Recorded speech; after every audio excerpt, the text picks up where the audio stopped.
Welcome back to another episode of No Bluffin Podcast. JJ's in the building. Working. Always. We got a very special guest. We got retired professional boxer Rashad Holloway in the building with us. What's up, my brother? My dog. Yes, I got me under sir. this mic, it's all tight in here. Yeah. I got to get used to this. You can move that mic. That's all good. From Cincinnati, Ohio. Born and raised. How was it like coming up in the dirty natty? Oh, man, it was different, man. I mean, it's just like any other inner city. You know what I'm saying? Like, we got our shithole parts. Yeah. And we got our good parts. You know what I mean? It was a... Nah, I ain't gonna lie to y'all. Why am I sitting up here talking to y'all like on, that? man. I'm sitting up there like, Come on, man. I want to hear the real. We want to know. I'm gonna keep it real with you. Like, okay, I'm gonna put it to you like this. It was a rough city when I was growing up back then. You know what I mean? Like right now, like all the cities, like gentrification kicked in. So cities aren't what they used to be. The hood, they want the hoods back. You know what I mean? So the hoods are the suburbs now. But it was rough. I mean, like it was pretty much you from here, you from there, you from there, you from there. You're on your own when you walk through them neighborhoods. Right. But you know, kids, we get through it. We figure it out. Right. How'd you get started in boxing? Just a kid always fighting. Like literally always fighting. Might as well like tighten it up. Might as well, you know what I'm saying, use it. You know what I'm saying, instead of For just real. getting in a street fight. You know what I'm saying. So yeah. Right. But it was crazy. Like, I fell in love with Sugar Ray Leonard. Like, Okay. y'all too young to remember this. Okay. But they had this Franklin commercial. Sugar Ray Leonard, he from your way. Yeah. You know what I mean? He was big. He was sponsored by Franklin. So they had the Franklin gloves, the standing puncher bag, all Absolutely. that. I was a Sugar Ray Leonard fanatic. So that's all I wanted one year for Christmas. My mom got me the little standing punching bag. And then I got a god brother.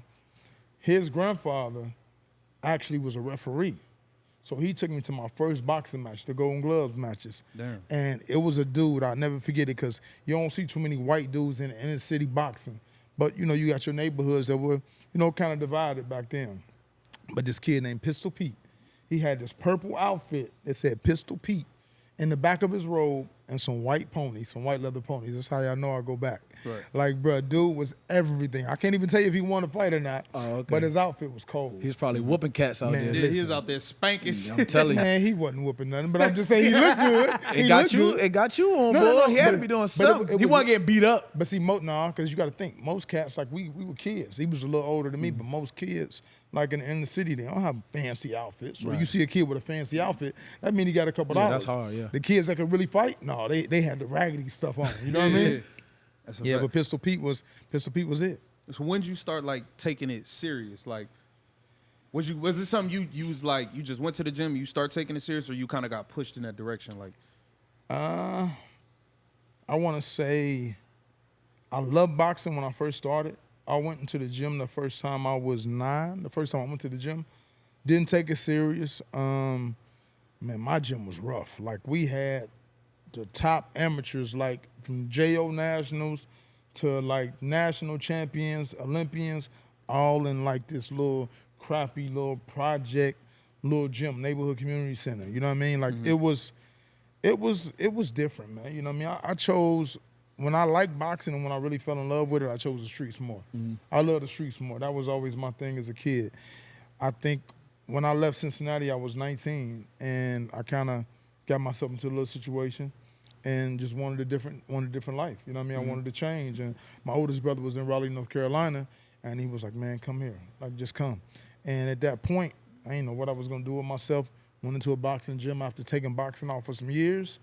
And next thing I knew, I was an Olympic hopeful getting ready for the trials. Damn. Is Adrian Broner? He from Cincinnati? Born and raised. So it might be a little pipeline. Little now that hotbed. I'm listening more. Listen, y'all. Emmanuel Stewart, rest in peace. But Emmanuel Stewart, he said the best fighters he ever saw came out of Cincinnati, Ohio. See? Swear to God. That's what I'm saying. That's what it So, sounds like. Aaron Right. Pryor. I know y'all heard of Aaron the Hawk Pryor, yeah. Cincinnati. Tony Tubbs, like they all way beyond you all. But Tony Tubbs was heavyweight champ of the world. He lost to Mike Tyson. Damn. He was right from the Warner Hills Projects, Cincinnati bred. Like, we had some of the best fighters, and the best ones you never really heard about because the streets had Right. them. But Yeah. we the only city to produce 2 Olympians, 3 Olympics in a row consecutively. Yeah, we got the only 3-time Olympian, only from Cincinnati, Rashi Warren. Only. I heard it. I Well, heard that's it. what AB be talking Nuke, about. Yeah, and that's like AB, Nuke, like, Yeah. man. Mac can give you so many stories about them. I mean, since they were little. They was your little homies. 100%. You know what I mean? And that's hard. Coach Mike Stafford, man, like you had so many guys who was AB and Nuke, Rashi Warren's coach. Like he took so many kids out of the hood, put them on his back with no money, did whatever he could just to keep them out of trouble. Right. Took them to tournaments, learned boxing. He was a big staple in our city, man, to keeping the kids off the streets, and he just died. Rest in peace to Coach Mike Stafford. Like Bud Crawford, like a lot of them came to the funeral. Like, man, he was a well-respected man in boxing, man. He did so much for kids, and if it wasn't for him, you wouldn't hear about guys like me, AB, you know what I mean? Like a lot of people like that, man. You know what I mean? How do the amateurs work? Because I've heard like, okay, Devin Haney, he fought in Mexico, but he went there at a younger age. I always hear like Lomachenko's like the greatest amateur ever. Yeah. Some dudes be having like 200 some amateur. How do the amateurs work? So hold on, before you answer that, I'm gonna jump on it. Amateurs, you wear headgear, right? Yeah, of okay, course. now Yeah, go ahead. So how does it work though? Like, well, I mean, the amateurs. do you need a promoter? No, the amateurs are fun. Like the amateurs are like, it's like AAU basketball. Oh, you know, just like that. Yeah. Without the money. You get what I'm saying? Like your parents don't have to pay for you to go on these traveling teams. Like boxing is like, you got the JOs, which is under a certain age. I don't know what it is nowadays, but back then it was under 16. You got your age brackets and your weights you fight in, and after that you got the open fighters. Those are the fighters that can compete for national championships on the adult level, go to the Olympics, stuff like that. But in boxing, like all of us grew up together. So like we all have seen each other. Kind of like, I don't know if it's like that in football because I don't know too much. That's not. I think AAU basketball is probably the easiest comparison. Yeah, but I mean right? you got Pop Warner football, but I feel like at that point, because amateurs trying to go pro, like No, 100%. so at the football level, it's kind of a little different. College would probably be the best. Yeah. You know, but see, you all got college. We don't have college. Right, So you that's got to what look I'm at it saying. like this. Like, so the way the whole program is set up, you got the JOs. You start as a kid. You go to the nationals. Not everybody's trying to be a pro fighter. You know what I mean? But in the midst of that, like the goal as an amateur is to make the Olympics. That's a needle in a Right, haystack. 100%. You know what I mean? That's the best. Like the Olympics for us is our college. You know Exactly. what I mean? That's what I'm saying. That's like that's how you get those big contracts coming out. But the top nationals, like you know how like in football, like the top guys in college, they get the picks. Yeah, they get the looks. They get picked in the higher in the draft. But at the same time with boxing, that depends on your contract, like your pedigree, like your whole amateur resume, who you beat over the years, like. And we all grew up together, so at some point, you gonna fight each other. You know what I mean? You fought world champions when you were kids. Like prime example, Mikey Garcia and Bud Crawford. Right. If I'm not mistaken, I think Bud beat Mikey every time. Like, and that's how Bud got a contract with Top Rank. Like he actually got with his manager, Cameron Duncan. Cameron Duncan asked him, he said, "Hey, what good fighters out there that aren't signed right now?" He said, "Man, it's this kid Bud Crawford, Terrence Crawford. Shout out to that Bud. I couldn't beat. Bud out Shout there out to Bud, man. beating people up. Hey, Yeah. Bud is a monster. Yeah. You know what I mean? And they say Ryan Garcia and Haney fought like 4 times in the amateurs. But So that's how it works. it's like Yeah. the best. Y'all gonna run into each other at that level. We all know each other when you turn pro. You know what I mean? Even if you don't. Like, it's like if I go to a fight, I'm seeing everybody I came up with, whether it's, you know what I mean, Andre Berto, the Durrells, you know what I mean? I can name so many. You know, I'm gonna see Andre Ward, and like a lot of us got childhood stories. You get what I'm saying? Like that's just how it is. That's how the boxing world is. See, that makes sense to me now. See, I'm just now hearing about all this. Yeah. Why I be like smoke sometimes, even if it's just fabricated, for TV, for money. It might be like real smoke. Like I used to beat you up, and now you the champ. Yeah, exactly. You gonna have to see me. So Exactly. yeah, now that makes sense. Yeah, that's crazy. No, exactly. So how do? Because I kind of like view it like, because I remember asking him like, okay, you come from Boston College, and when you go pro, you got to get an agent and all that, right? Yeah. And I asked him, how does he go about getting an agent when you go from like the Olympics and now you becoming pro? How do you go about getting a promoter? Do the promoters come like Bob Arum and you got the Leonard Elliott, all these big wig promoters that basically run, because the promoters that basically run the sport at this point. 100%. So do you go to them? Do they come find you? How do you find it? How does it work? Like I was an Olympian. I lost in the trials, but The guys who are Olympians, they getting picked. You know what I mean? They got their cream of the crop. Just like you got every agent. Like when you're a top pick pursuing you, same thing. Whether it's basketball, football, all the top managers, they're throwing deals at you. The promoters, they're throwing deals at you. And if you don't go to the Olympics, you know, you get a good manager in place, and the manager does his job, work you has into relationships. undercards and Yeah, stuff exactly. like They got the relationships with promoters. They get you on there, or you have an investor, which doesn't really work as much. But you get the investors that come on board. If they don't have any contacts with boxing, they just gonna get sucked dry. Like they just gonna get bled out all that money, and you're not gonna go anywhere. You know what I mean? Yeah. It's a real political sport. You know what I mean? It's all about who you know.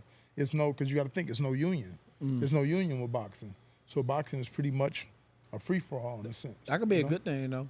But yeah, that's similar it's to good and football. bad. Like say I'm not projected to get drafted. Right. I ain't gonna have too many agents calling me up, but you find somebody gonna find you, and then it's plenty of undrafted stories that No, 100%. they go Yeah. in Hall of Famers. You know what I'm Right. saying? So damn, that's crazy. Yeah, it's similar. No, it's crazy because like Bud wasn't. Bud was a wrestler at first. Yeah, but Like, it's we crazy. knew him back in Nebraska. We knew him he was like state champion wrestler. He like, you know what I'm saying? That's why he's But so he was just a strong. fighting ass. That's motherfucker. why. Bud That's always why scrapped. He's a fighter. That's why he's so damn boxing, strong, though. wrestling, But the Bud did everything. He hoop all day. Like he was Yeah. just an active nigga. Like Yeah. he just, Yeah. you know what I'm saying? So I'm not surprised at the success he having now. But like in you boxing. said though He's so talented. about undrafted free agents, like Bud was an undrafted free agent. Like it's so crazy. We had a fight in Cincinnati, and it was me and a guy named my boy Ricardo Williams Jr., one of my best friends. He was a silver medalist from the Olympics. Came out at 19, first one to ever have a debut on HBO with Jermaine Taylor, all of them. But he was the cream of the crop. They thought he was the next Taylor Floyd was a Mayweather. monster. But he was right from the Parktown Cafe Projects in Cincinnati. You know what I mean? But with that being said, like you had him, and you had all these other fighters that were coming out and they were giving everything. Like they were giving everything because they were Olympians and they were the top of their class. Bud came out, didn't get any big looks. He fought on my undercard with me, Rick, and they had Rashi Warren. He was the only amateur fighter because he was just he was just getting ready for the Olympics again, so they threw him on the card. Terrence fought on my undercard. I don't remember which fight he was, but it was like his second or third fight. And I remember people talking about how special he was when they saw him fight. Dude really worked the hard way to come up like so many football players do. And basketball, they're undrafted and they deserve everything they get. So what advice would you give somebody when it comes to them let's say, like, I'm pretty sure Devin Haney or Shakur, they probably had the pick of the litter, especially Shakur, two-time Olympic silver medal. He probably had the pick of the litter. Any promoter he want. What are some of the things you would say to look for in a promoter? Because we see, like, it be so many fights that don't happen because I'm with this promoter, you with that promoter, they don't do business, or, you know, that promoter over there, he want to keep the titles over there, so he ain't gonna let you fight him. So what, like, how do you kind of navigate that? What would you tell a young fighter? The game is so political, it's crazy because you got like Top Rank, right? Top Rank, honestly, and I'm just saying this and it's a fact, Top Rank really didn't promote that many black fighters. Back in the day, they would have one here and there. They promote typically Mexican fighters. They like Hispanic fighters. That's their market, you know what I mean? That's really what they like. Now you're seeing them go more towards black fighters because they got a relationship with James Prince. James Prince is bringing a lot of his fighters to Top Rank. But I think they got on board because they really start seeing Al Haymon.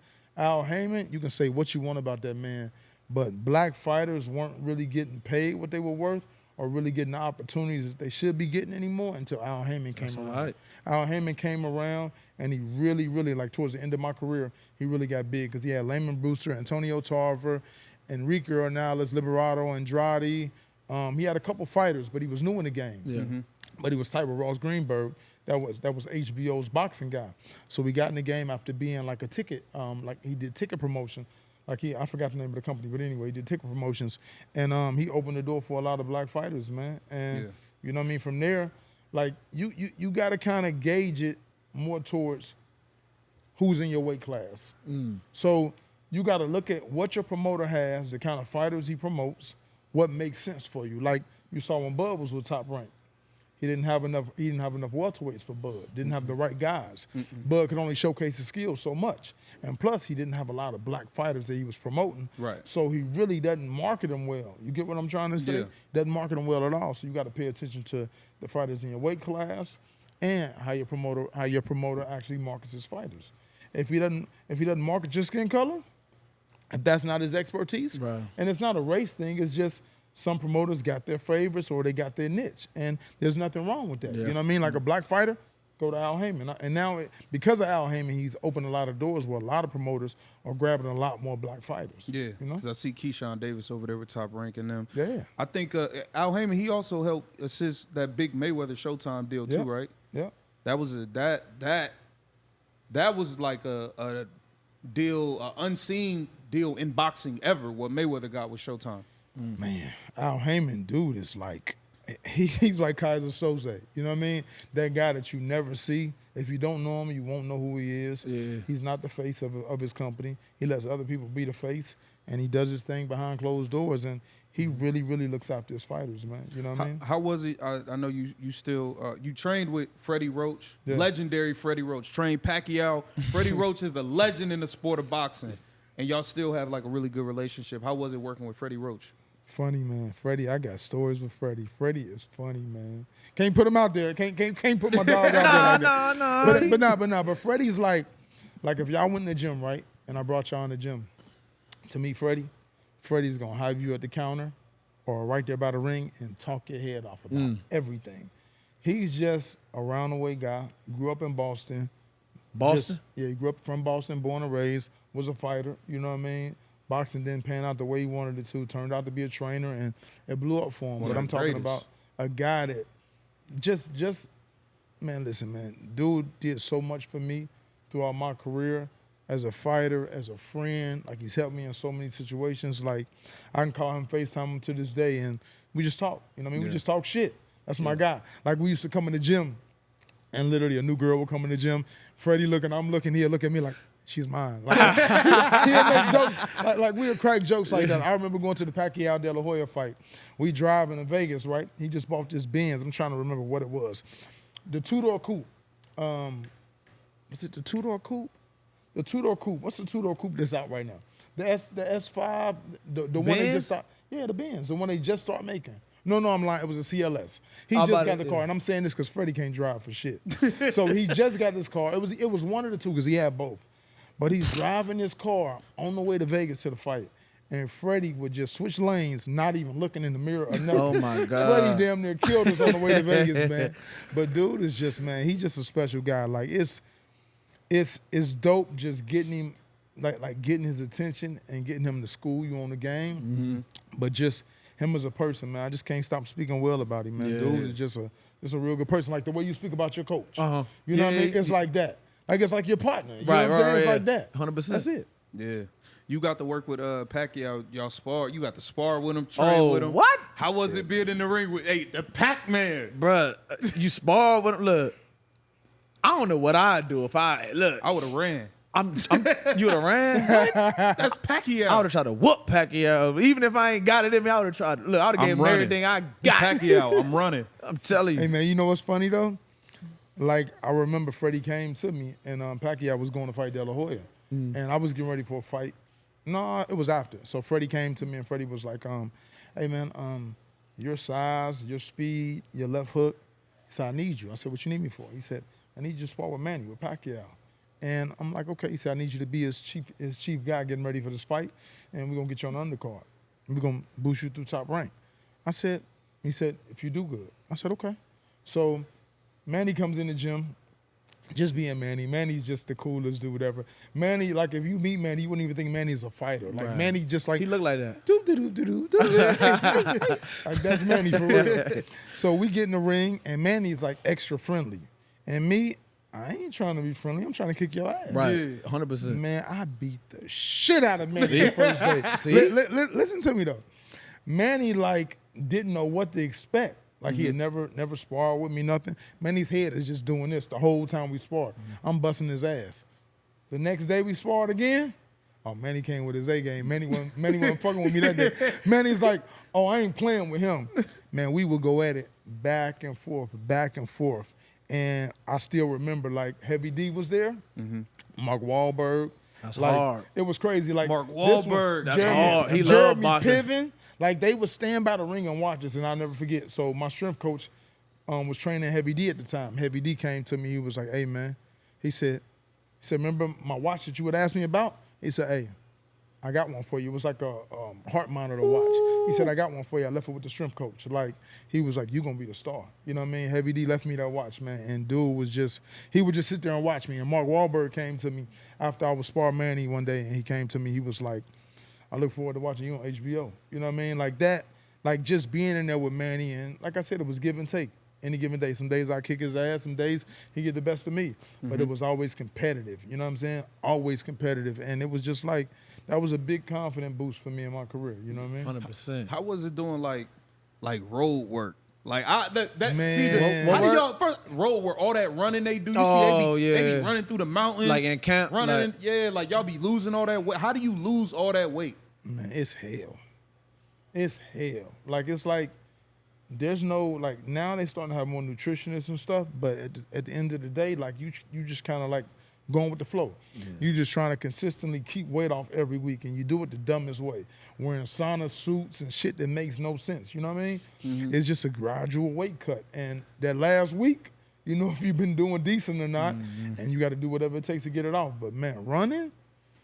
So some days, Tuesday and Thursday, we would do Santa Monica Stairs. So me, Manny, the whole crew, we would do Santa Monica Stairs Tuesday and Thursday. And if y'all been to Santa Monica Stairs, you got the wood ones where you go up, you go all the way down, you run down the concrete, you run up, you sprint up the wood again. So you would go single, double, run down, back, single, down, double, like we would do loops. And I don't even remember how many loops we would do.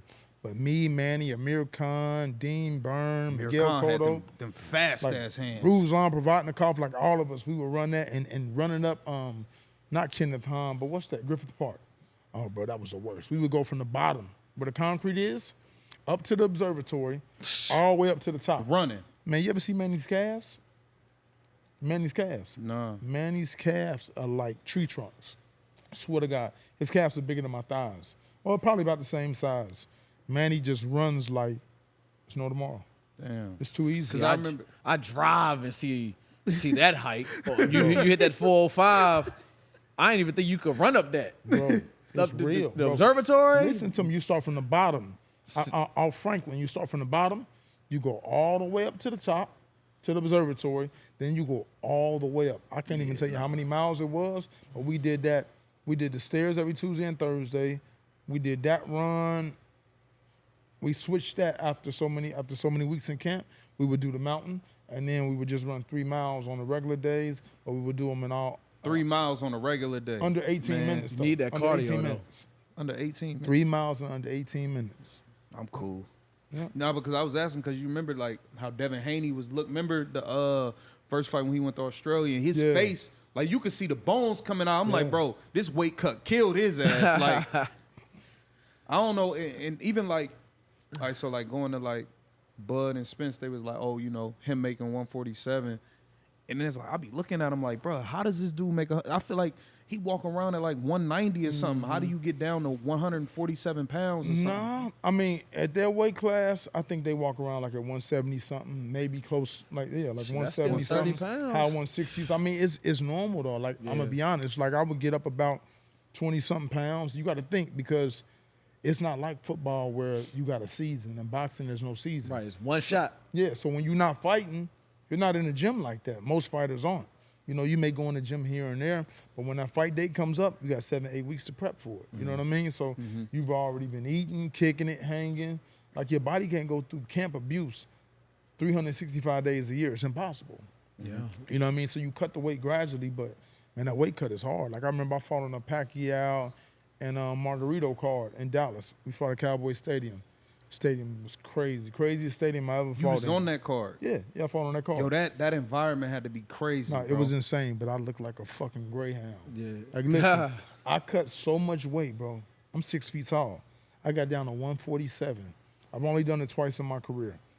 My whole face was sunk in, everything, bro. It was, I would never get that low again. So how you keep your power and your I was weak. You don't. That's what I'm saying. But see, it's like they teach you in boxing, the bigger, like the lighter you can get, like this is the ignorance from so many coaches because coaches don't really know. Like boxing coaches aren't like football coaches and went to college, educated. No. Majority of boxing coaches are guys that come up from the streets. A lot of them box. And a lot of them really just got good hearts, and they just trying to keep kids off the streets and keep them in programs. You know what I mean? So after a while, they turn into professional coaches, and they don't have the knowledge. Right. You know what I'm saying? Like I can remember going to amateur tournaments, like nationals. If you make it to the finals, you fight Monday through Saturday or Tuesday through Saturday. You fight every day. So we would cut weight, fight.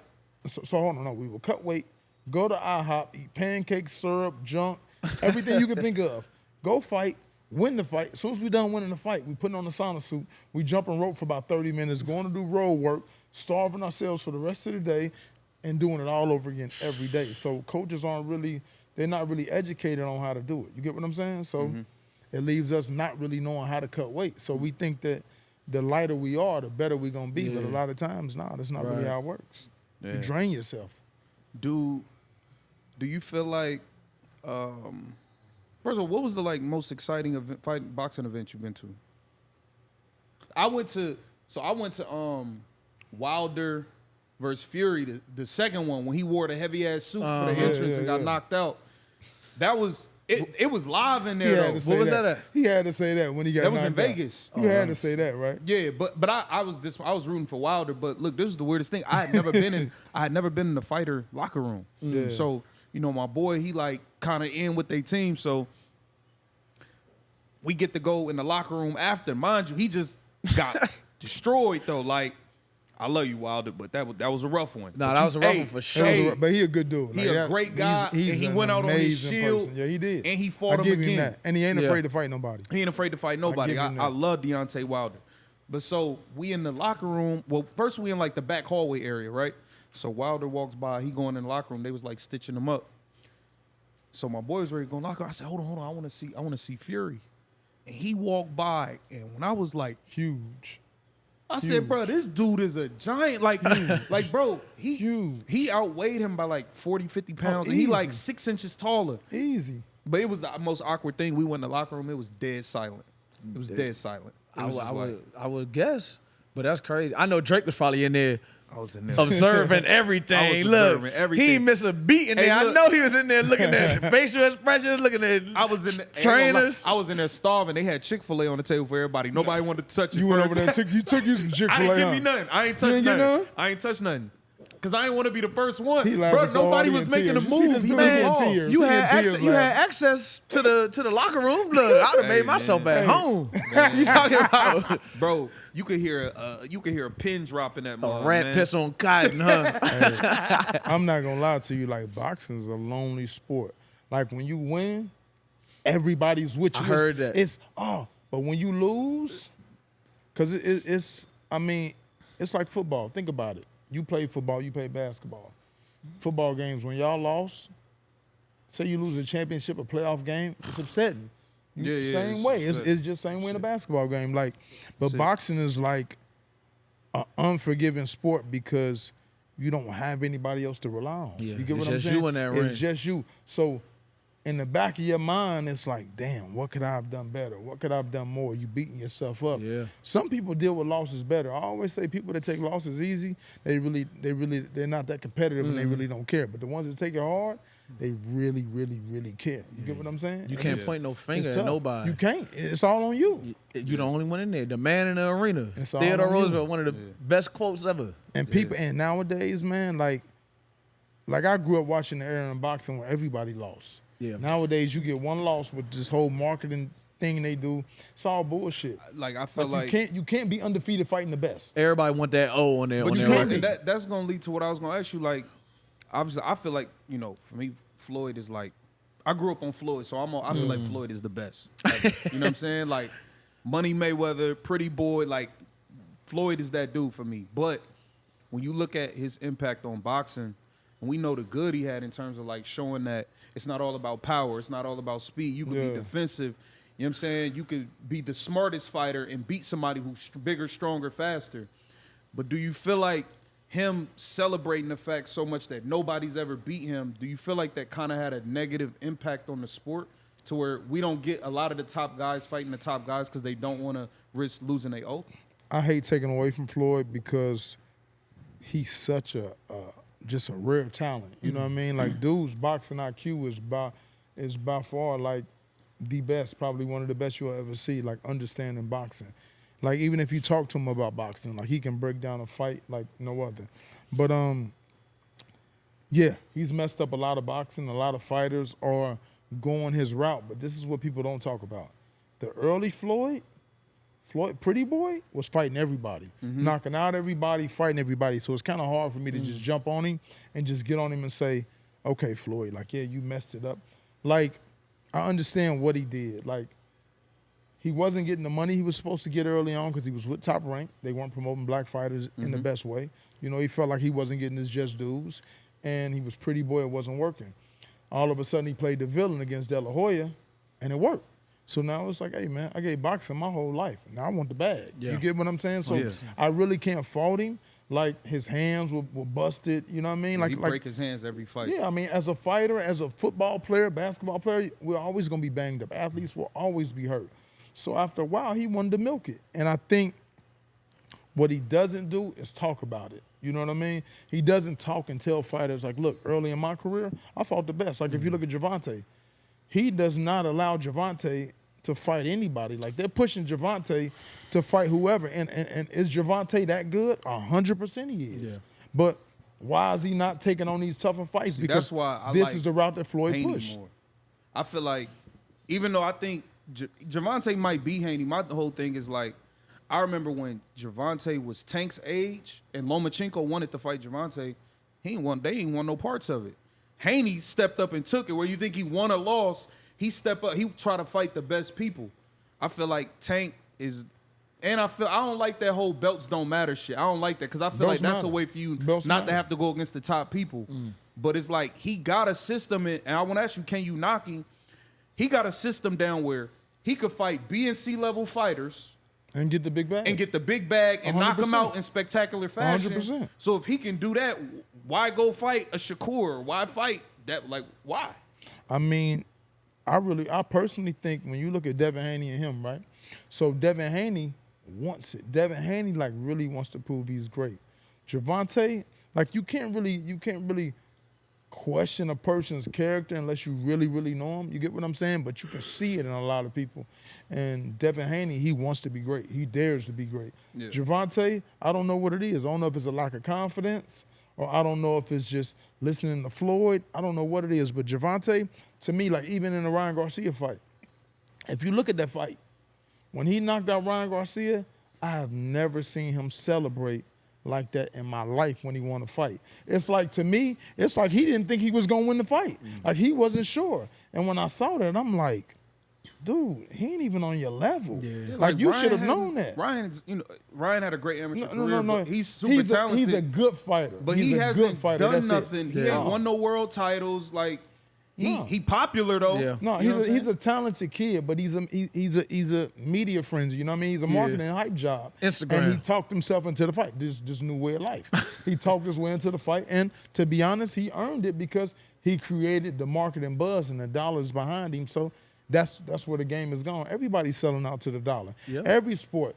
Football sold out to the networks. Basketball, boxing has. All this is about a bag, man. It's about the people that's really in control, and all the players, all the fighters, all the athletes are just puppets, man. That's it. Yeah. What how do you feel about, like, Canelo? He move up and down in weight classes and fight. Like, he'll fight 168. He'll go to 175. Yeah. Bud, he was talking about moving up the fight. Do you feel like the Bud Spence fight kind of made it to where it's like people want to get it shaking again? Like, we could move up. If you one weight class above me, we can get it popping. Like, or do you feel like it's kind of making it where people willing to move around a little bit more and actually make the big fights happen? I thought the Bud and Spence fight was actually going to require, like, a lot of guys to step up, but it kind of backfired on us. Like, you saw the Frank Martin fight fall out with Shakur Stevens. I don't know what he was doing. Like, this whole thing with Charlo and Canelo, that was just about. Don't even ask me what that was about. Charlo. I don't even know. It's been a month later. I'm gonna tell you again. I want my money back. I still ain't got my bread. I mean, my money back. To me, I get why Charlo took the fight I do. And It's I the biggest understand. payday of his career. Yeah, I get it, but I don't understand why Canelo took the fight. Like, I don't think Canelo per se early on was afraid of anybody, but I think now he's definitely cherry picking. Oh man, He won't fight Benavidez. He won't fight Benavidez. He wouldn't fight Demetrius Andrade. It's so many people he wouldn't fight, and he has so many reasons why. At the end of the day, man, boxing, like all these belts are ruining boxing. Yeah. All it is paying the sanctioning bodies. They make That's what I want money to off ask of you. it. So do you know about the whole sanctioning body? And so like when you win a belt, you got to pay these people to have a belt that you won. You got to pay him. I mean, shit, what they take home it probably pay for itself. But like you said, it's just for media and stuff like that. Like, Nah, but you got to think every fighter. So WBA, WBC, IBF. You get Devin what I'm Haney saying? got all the belts. So let's say Devin Haney at 135. What is he paying out? I don't even remember what the sanctioning fees are. They changed, but let's just say they're 35,000, 45,000 every belt. Like it changes. You get what I'm saying? So you could be paying out 6 figures if you got all the belts. You could be paying Yeah, out. and guess what? Every person in every weight class has to pay it. You get what I'm saying? So it's like it's a money grab, man. It's a money grab. That's all I'm saying. These sanctioning fees, they don't like back in the day when you had one champion, everybody fought each other. You know what I'm saying? Like now, you'll never see that again because there's too many belts. Yeah. Guys just stay away. This whole undisputed, it's a joke. You know what I'm saying? Like I commend the guys that become undisputed because you had to really work your way to get there and really fight the guys to get it. But I mean, prime example, look at the kid from Australia. Teofimo really deserved it. That kid from Australia that Devin Haney beat, he had a fluke fight when he beat Teofimo. And now he goes down in history as undisputed champion. It's just, I don't know, man. It's just politics. It's with everything. You can't beat it. Yeah. Do you feel like what's more important in boxing? Speed, power, or timing? Timing. He a power guy. He just want to see people get hit hard. He want to see people get crushed. Nah, I like technicians for real. I like defense, but that comes with timing too, right? If you ain't getting hit, you know what I'm saying. You time, but nah, I don't want to see. I don't care about power like that. If you was boxing, what would you be? Like what kind of fighter would you be? What would your style be? Defense first, like counters. Like I don't think I'm gonna have super duper power, but like you said, time. I'm gonna study. Yeah. I'm gonna see where I can get an opening, and that's what I'm gonna eat on. You know what I'm saying? I'm not gonna let you hit. You ain't gonna go out there and be aggressive right away.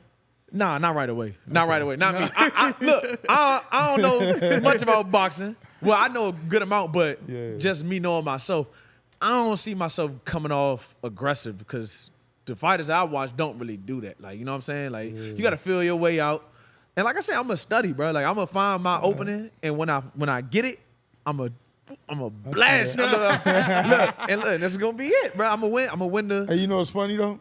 Hey, bro, I swear to God, a minute ago, first time I ever saw JJ, I'm like, damn, is that Jared Hurd? Oh my God. No lie. Oh, No lie. No, y'all look, and y'all from the same area. Nah, swear to God. man, he got the blonde. But I'm saying y'all got the dreads. Y'all resemble each other though. I'm saying y'all do. I heard that before. Yeah, I know actually. you did. I know. I don't know why you trying to act like he did. Man, Swift, shout out Swift, man. But nah, ain't no way. What would you be? I'll be like, you know, I got my Philly shell. You know, I got the Philly shell. Show me the Philly shell. Show it to me. Come on, man. So the only thing, look, this the thing though. This the thing though. See, the thing people don't know about the Philly Ken shell. See, Norton look, over here. I be watching a lot of interviews. So the thing is, like Broner and them, I know he from the town, but see, they be flat foot when they do the Philly shell. That's why they be getting their ass popped. And when you do the Philly shell, you disable this arm.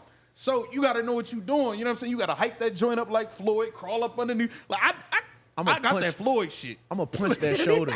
I'm gonna punch that shoulder. I heard that's a trick to it too. You know what's crazy though? It's only so many fighters that could really do it.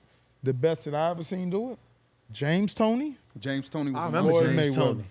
Them two with that shoulder, man, you couldn't get past it. I'm talking about the best I ever seen. Other than that, guys can't do it like that. Some guys are good at it, but man, that's a certain kind of style that's difficult. Like, it's difficult.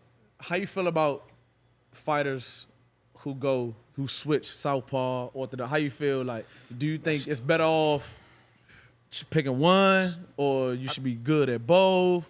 It's only a few that could really do. Bud could switch. But Jerron Boots Ennis could switch. yeah, he can do it. And I'm gonna be honest, the best I ever saw do it was Andre Dirrell to me. Andre Dirrell was so talented. Like, Andre Darrell could fight from southpaw, right-handed.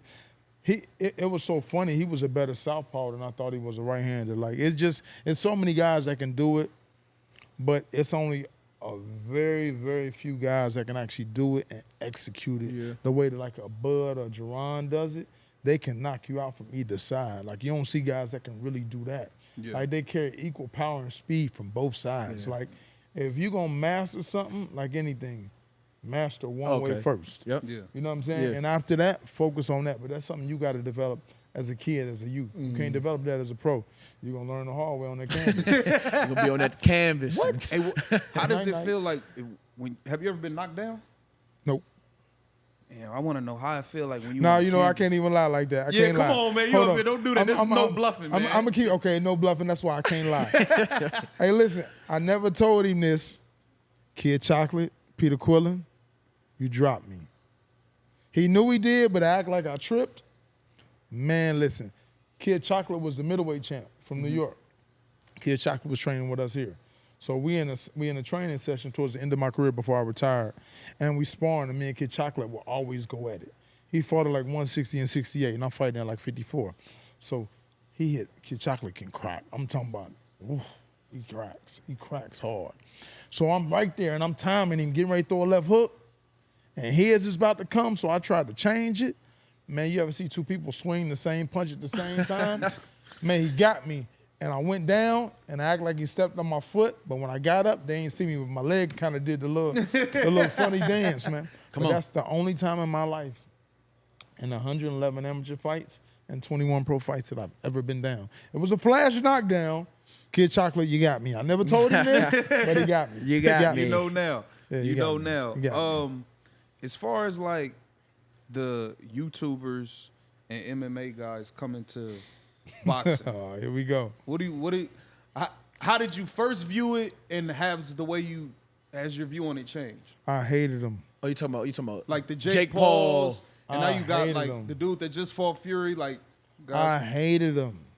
Because you got to think, I'm not a bitter guy, but when you've been practicing at something your whole life, like that's how I was to see somebody walk into your sport because they come from another one and just get a green light, that'll piss anybody off. Yeah. It's offensive, you know what I mean? And it goes back to certain like certain just not even the networks with sports selling out. You know what I mean? Everything is about the dollar. Everything. Now, as far as Jake Paul, I did not like him.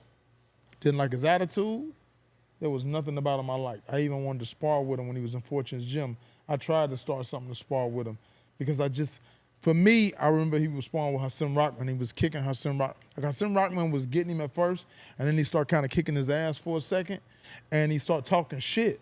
But Hassan was taking it easy, and I said, man, hey, step it up. He said, no, man, they told me to take it easier, and they're not going to pay me for the day. I'm like, no, hold on, time out.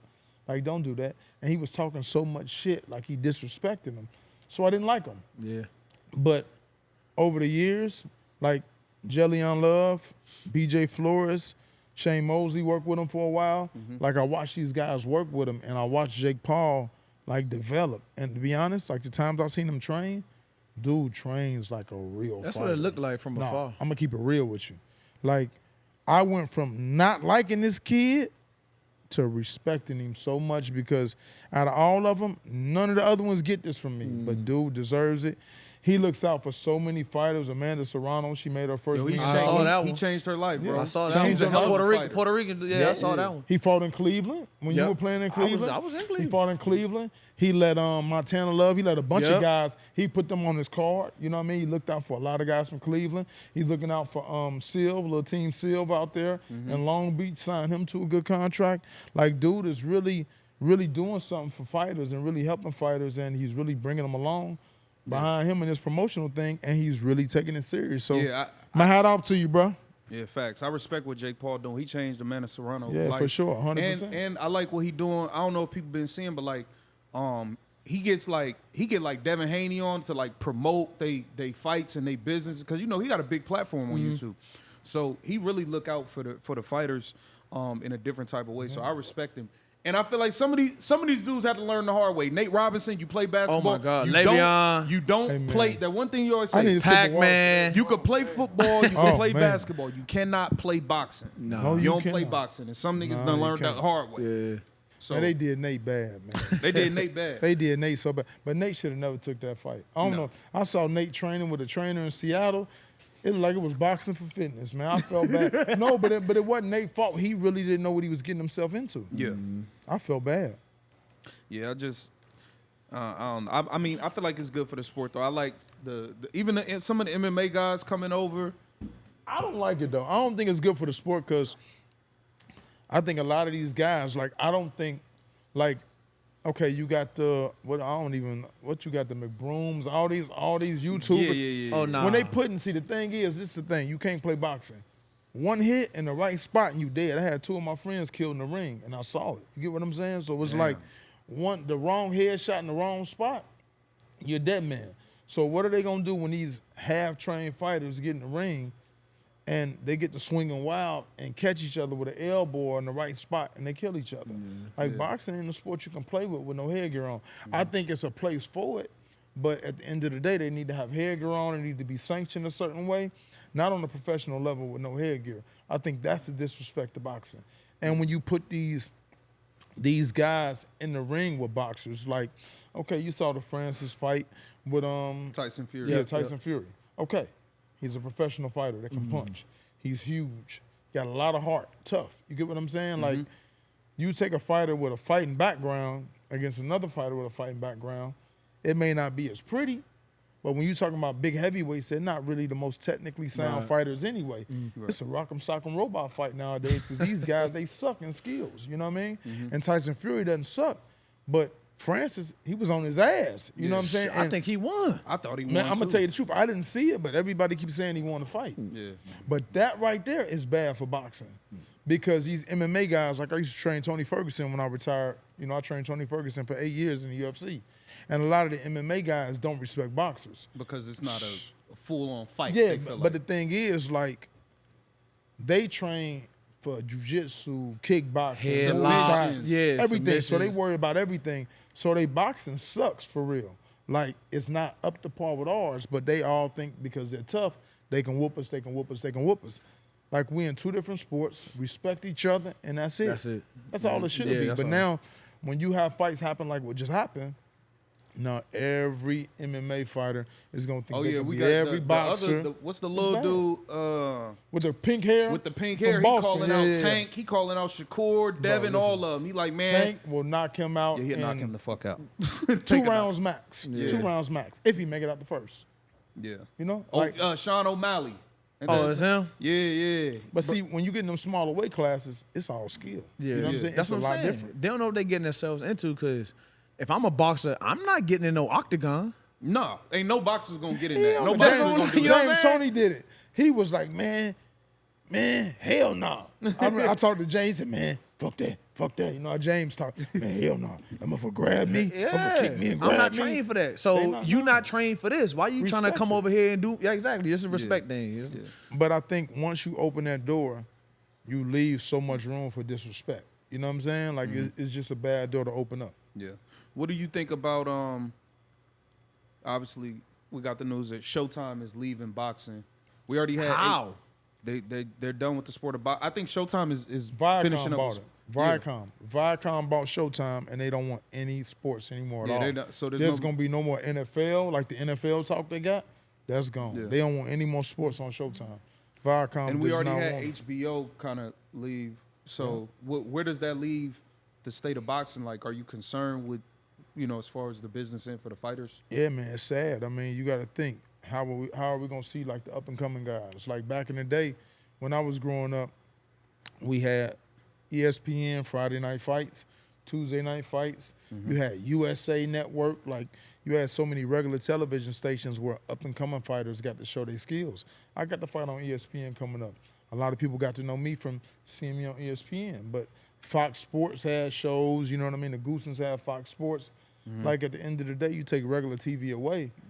Who's gonna watch the next up and coming guys? Everybody's got to buy DAZN, Amazon, Netflix, Me and him Hulu. was just talking about that. Like, he watched boxing, but he not, like, following it like that. But he, like, That's a the fighter only come reason. on, and he, like, bro, is it on my app? Is it, like, you know what I'm saying? For the consumers, it's just, like, it kind of makes it difficult, bro. Like, It's bad. Like prime example, it's something called Showbox. They show it once a month. Showbox was a lot of the up-and-coming guys undefeated fighting each other. It was a kid that just fought Kurt Scooby. I know him because a friend of mine deals with him somehow. I don't know what her part is in it. But I watched him go from, like, followed him on the ground, watched him go from, like, maybe 20, 30,000 followers to after this fight on Showtime, he had such a good fight on Showbox. Man, dude got over 200,000 followers. Like, his fan base grew. People knew him. He got all kind of marketing deals. Like, when you take regular TV away, because think about it, we all click through the channels. All of a sudden, you may be watching boxing. All of a sudden, you clicking through the channels. You click on boxing by accident. You see a good fight. Yep. You watch it. who is this? Yeah. But a lot of people don't have all these subscriptions. So you're going to know about the big names. But when the big names go, how you going to know about the new ones? Yeah. I don't know. We're going to see. I mean, I think it's going to work itself out somehow. But I think boxing is definitely slowly, like, dying. And I don't know if we need a union, a commission. I don't know what we need, but we need something to bring us back to life. Yeah. One more for you, because, like, and it's unfortunate, because, like I said, I've been to a couple fights. Yeah. And, like, life after boxing, it seemed like it's difficult for a lot of fighters. A lot of fighters aren't, you know, because of the trauma, you know what I mean, getting hit in the head. Like, you see a lot of fighters, like, they don't have nothing to fall back on, like, after, like, bro, some of them, I done seen fighters in hotels in Vegas taking pictures with fans to get money to eat. Damn. Yeah. Like, and they could barely talk, like, all types of stuff. So, like, what do you feel about, like, things like that for life, for boxers, like, after their career? It's different, man. Like, majority of boxers come from the streets. Like, if you go back to, like, you ever seen the movie Cinderella Man? Heard of. So James J. Braddock in Cinderella Man was ex-heavyweight champ. The Great Depression hit, right? So when the Great Depression hit, everybody was living in poverty. He beat Just Willard for the heavyweight championship and fought his way out of poverty. Like, so many boxers, Sugar Ray Robinson, like Jack Johnson. Like, boxing is a real inner city sport. Like, if you go to a lot of cities, like, y'all used to have a gym here called I said y'all.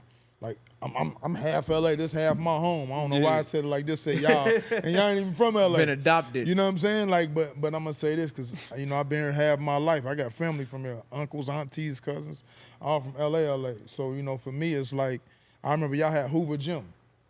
It was a gym called Hoover, you know what I mean? And that gym, man, and there was another gym downtown, then you got 108th and Broadway. A lot of great fighters would come out here just to train. Like Tony Tubbs was heavyweight champ of the world. He trained out there. It's a real poverty-stricken sport. Okay, prime example, Rocky. Y'all remember Rocky 3? Hell yeah. So, like, that's my favorite movie because, so Rocky, when he lost to he lost to Mr. T. Yeah. Lost to Clubber Lang. Man, Apollo got him and brought him back to the hood, right downtown to the boxing gym in the slums, and had him get his way out. Boxing is a gritty sport. So, like, a lot of guys, like, really choose boxing to fight their way out of poverty. That's what it was for us growing up in the hood. You know what I'm saying? We have boxing in every project housing development, every community center. Like, that's why you got Adrian Broner and so many fighters. Like, the best fighters from my city, you never heard of because they either dead in jail or they just in the streets. You know what I mean? And it just didn't work out for them, whatever they chose. But boxing is a rough sport, so they're not educated. You know what I'm saying? The coaches aren't educated. They has been fighters that just guys that just wanted to keep kids off the streets. Like, football players, y'all go to college. Basketball players, y'all go to college. Ain't no college for boxers. You know what I'm saying? So we're not taught money management. We're not taught anything else. And a lot of fighters don't got the sense I got. Like, luckily, thank God, I was able to use my name and be able to do something with my life after boxing. But I know so many guys that they just couldn't transcend like that. They couldn't adjust to real life. You know what I'm saying? And there's no kind of life skills that the sport really brings you and teaches you. And I don't think really any sport does. Because do they in football? They try, but it's not substantial. Like, they do it while you're a rookie. Yeah. But I mean, it don't really hold no way. Dudes being there on their phones, and you know what I'm saying. It ain't. They don't teach it. But y'all got structure in college. You know what I'm saying? Y'all got, and I'm not saying y'all got it, but y'all got an opportunity for college. You get what I'm saying? Exactly. Like, just like in basketball, you had an opportunity. Like, bro, if you put half these fools in boxing, man, majority of us ain't even finished high school. Yeah. You know what I'm saying? Boxing was literally our way out the hood. Yeah. Like we fought our way out the hood. So when you see guys, man, like I know so many ex-world champions, guys I looked up to. You know what I'm saying? Guys I came up with. Guys that made way more money than me. And I look out for them, you know what I'm saying? Or I see other people look out for them. Or I see them not doing well. It's heartbreaking, man, but it's just reality, man. You know what I'm saying? When you come from nothing and you gain it, and that goes for all the youth and everybody else, no matter what sport you play. When you come from nothing and you gain it, you got to really watch who you got around you, watch who you got managing your money, and really be real with yourself and realize that it's not going to last forever. So everything that you want to buy and grab, your priorities got to change. Like, think by the time you're 40, what your life is going to be like. You know what I mean? These cars get old, these watches get old. All of it gets old, you know what I mean? And it's going to keep, new ones are going to keep coming. The clubs get old. You know what I mean? These bras only want you when you popping. You get what I'm saying? So the biggest thing is, it's not about what you can get in that moment. It's about what you can keep and how long you can live that life. You get what I'm saying? Yep. And that's really what it's about for all athletes. And for boxers, they just got a little shorter end of the stick because they really come from the mud for real. You know what I'm saying? Yeah. No, that's real talk, man. That's real talk. Before you go, gotta do it. Top 3 all time, any capacity. It don't matter. But it ain't no criteria. Just your top 3 fighters. My top 3 fighters. First and foremost, got to go with Sugar Ray Leonard. Okay. Sugar Ray Leonard to me was like the epitome of boxing. Mm-hmm. He was everything. Like he was something you couldn't judge. Looked like a pretty boy, but was mean in the ring. Could get you out of there fast. He could do it all, and he had charisma. Mike Tyson, because Mike was just Mike, man. You know what I'm saying? Mike was special. Mike kind of brought hip hop to boxing and gave it a certain thing. And I'm gonna say like Ali. Ali my favorite because I believe in a saying, you stand for nothing, you fall for anything. Ali was just before his time. Ali stood up for his people. He would risk everything. They don't discriminate against me. Yeah. I'll go to jail. Gave up his prime, like he did so much for his people at a time when we really needed it and we really needed a voice. And to me, like, not only was he that good in that ring, he was that great outside the ring. Yeah. So those are my top 3. That's tough. That's a good one. That was good. 3 good ones. Yeah, that was a good one, man. Well, look, man, we appreciate you pulling up, my brother. My brother. We appreciate y'all tuning in to this episode of No Bluffin Podcast. Stay tuned for the next one. Like, comment, subscribe, and share. Peace.